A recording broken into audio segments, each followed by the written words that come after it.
Apa dalil orang bertasbih-tasbih di celah-celah tarawih ini? Kemudian ada tasbih-tasbih di celah-celah, di sela-sela tarawih. Subhanal malikil ma'bud, subhanal malikil mawjud, subhanal malikil hayyil ladzi la yanamu wa la yamutu wa la yafutu abada, subuhun qudus rabbuna wa rabbul malaikati war ruh. Allahumma salli ala sayyidina Muhammad, Allahumma salli wa sallim alaihi, Allahumma salli ala sayyidina wa syafi'ina wa zukhrina wa maulana Muhammad, Allahumma salli wa sallim wa barik alaihi. Apa dalil orang bertasbih-tasbih di celah-celah tarawih ini? Maka ketika duduk istirahat, orang Makkah itu duduk istirahatnya sambil tawaf. Ada yang baca Quran, ada yang berzikir, tapi sebagiannya tawaf. Subhanallah walhamdulillah wa la ilaha illallah wallahu akbar, sambil menggerak-gerakkan kaki karena tegak lama berdiri. Orang Madinah tak bisa tawaf. Maka orang Madinah yang tak bisa tawaf tadi, mereka baca Quran, berzikir. Maka disitulah dalil pengambilan boleh tasbih di celah-celah tarawih. Bukan kata Ustaz Abdul Somad. Saya membaca kitab, kata Syekh Atiyah Soqar. Apa bacaan orang waktu tawaf? Tasbih, subhanallah walhamdulillah wa la ilaha illallah wallahu akbar. Apa bacaan orang ketika berzikir duduk? Tasbih, subhanallah wa bihamdihi subhanallahil azim. Kalau boleh bertasbih waktu tawaf di sela-sela tarawih, kalau boleh tasbih ketika menunggu istirahat imam, kenapa tak boleh bertasbih saat Bilal mengisi celah-celah sela-sela tarawih? Itulah dalil boleh bertasbih.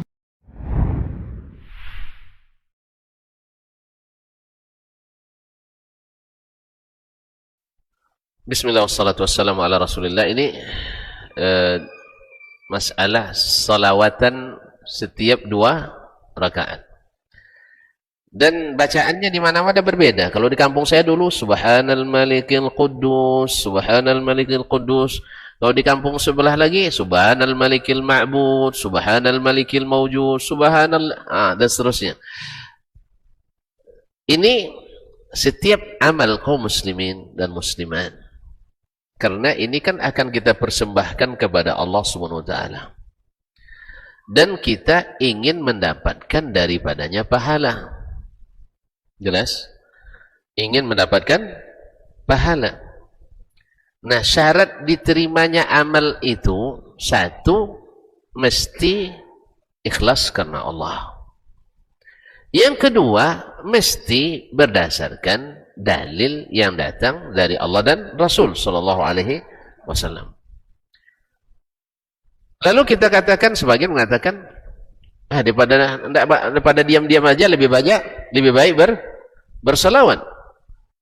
Ilmu itu kaum muslimin tidak hanya dengan daripada lebih baik. Tidak bisa begitu. Atau dengan umumnya anjuran selawat ke Nabi alaihissalatu wassalam. Nabi memang menganjurkan kita untuk banyak berselawat. Itu tidak kita pungkiri. Cuman yang mengatakan ini, berselawatlah kalian kepadaku banyak-banyak. Allah juga perintahkan berselawat dan salamlah kepada Nabi banyak-banyak. Nabi menyampaikan ini lalu tidak dipraktekkannya atau dia praktekkan? Artinya Nabi menyuruh kita berselawat, Nabi juga mengucapkan selawat benda. Saya ulang lagi, mungkin belum dipahami. Ketika Nabi mengatakan atau menganjurkan berselawat, Nabi ajarkan tidak kepada sahabat caranya? Diajarkan caranya? Dipraktekkan tidak oleh sahabat? Dipraktekkan. Baik. Kan Nabi bukan hanya kasih perintah, beliau juga eksekutor dalam segala amalan kita. Datang perintah salat, disuruhnya salat. Lalu beliau sebutkan, sallu kama ra'aitumuni usalli. Lalu Nabi menganjurkan kita berdoa, beliau juga mengajarkan doa itu di tempat dan waktu serta bahkan sebagian bacaannya. Jadi beliau ajarkan. Sekarang pertanyaannya, salat tarawih itu berapa lama dilaksanakan di zaman Nabi masih hidup? 9 kali. Karena Nabi diwajibkan kepadanya berpuasa tahun kedua Hijriyah. Ahsant. 9 tahun mereka melakukan salat tarawih. Ada yang berjamaah, ada yang sendiri.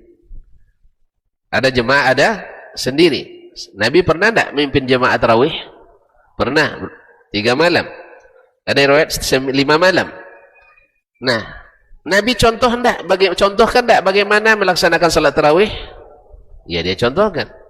Nah, bila ini kita temukan dari pelaksanaan yang 9 tahun itu, baik Nabi yang lakukan sendiri, atau Nabi yang perintahkan kepada sahabat setiap 2 rakaat nanti salawat, atau diamalkan oleh sahabat, diketahui oleh Nabi, lalu Nabi katakan diam, maksudnya Nabi diamkan, dan dia tahu, maka kita katakan alhamdulillah ini amalan yang disyariatkan. Tapi kalau seandainya tidak, maka termasuk tidak disyariatkan. Nah, berarti tidak boleh selawat. Siapa bilang tidak boleh? Antum nak selawat, nak baca Quran, nak baca apa, silakan. Tetapi tidak menjadikannya sebagai rangkaian khusus yang kalau ditinggalkan bisa menyebabkan rasanya kurang amal salat tarawih kita. Apa nak solat situ? Situ solat diam-diam aja, tidak ada selawatan. Kalau sudah begitu, berarti masalah. Apa nak tunjuk imam itu kan bagus bacaannya, hafiz Quran lagi. Dia solatnya diam-diam, tak pakai selawatan, berarti ada masalah. Apa nak tunjuk simpulan hafalannya cuma dari Qul a'udzu birabbin nas sampai Alhaakumut takatsur saja, pada situ ada hafiz. Oh, dia ahli. Sallallahu alaihi. Karena keahliannya itu sehingga hadis Nabi dilanggar. Nabi katakan yang jadi imam yang paling qari, yang paling berilmu tentang Al-Quran.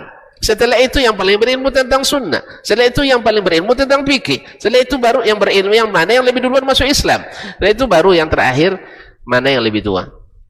Tapi gara-gara ini salawatan yang dibuat tadi ini jadi patokan untuk menunjuk imam. Kalau imamnya salawatan, pakai. Walaupun hafalannya hanya dari Alhaakumut takatsur sampai paling tinggi Wadduha sampai An-Nas. Padahal ini hafiz 15 juz. Bacaannya hebat. Ini antara ra dengan ghain sama. Hamzah, ain semuanya sama. Hak besar, hak kecil sama. Bahkan ada huruf yang banyak dimakan di telannya. Cuman apa bedanya? Pandai selawat. Nah, ini masalah di sini. Karena Nabi tidak syaratkan itu untuk jadi imam tarawih. Di sini cinta kita teruji. Ya, mencintai produk Nabi SAW atau mencintai produk orang yang jauh dari Nabi SAW. Tentu saja ini tergantung selera dan daya beli lagi. Siapa yang suka yang asli-asli, dia siap beli dengan harga tinggi. Tapi yang suka yang imitasi, yang penting murah asal meriah. Jadi kalau nak selawat silakan. Saat 2 rakaat saya baca selawat, tidak ada yang larang, tidak ada larang. Saya nak baca subhanallah alhamdulillah wa la ilaha illallah akbar, silahkan. Atau nak saya isi dengan baca Quran 1 juz antara 2 rakaat, tapi tak sempat ya. Tak sempat. Kalau di sana sempat. Saya pernah solat di Hail, solat malamnya, solat 2 rakaat, 4 rakaat, habis itu istirahat. Kalau nak tidur antum sempat. Ya begitulah, nak makan dulu, masak dulu, tapi jangan masak yang banyak-banyak ya. Masak telur goreng. Kemudian masak rice cooker. Insya-Allah sempat makan baru masuk ke rakaat ke-5 dan ke-6. Karena memang tarawih itu kan santai, bukan berkejar-kejar. Tarawih itu santai, makanya dia bukan target cepat selesai, tapi target hebat selesai. Karena apa? Karena yang dinilai Allah nanti bukan siapa yang paling cepat, tidak, tapi siapa yang paling hebat. Liyabluwakum ayyukum ahsanu amala. Dan kita sepakat tidak ada amalan yang lebih hebat dari amalan Nabi SAW. Dan beliau yang paling bertakwa, beliau yang paling beriman, beliau yang paling berilmu. Mudah-mudahan cinta kita juga lulus di sini. Jangan pahami tak saya melarang selawat, tidak. Tidak, demi Allah saya menganjurkan banyak-banyak berselawat kapanpun, baik di salat malam ataupun di waktu kita sedang bekerja, sedang berjalan, sedang apa, banyak selawat ke Nabi SAW. Tapi menjadikannya sebagai bagian tak terpisahkan dari salat tarawih, ini melanggar sunnah Nabi SAW. Sekira jelas.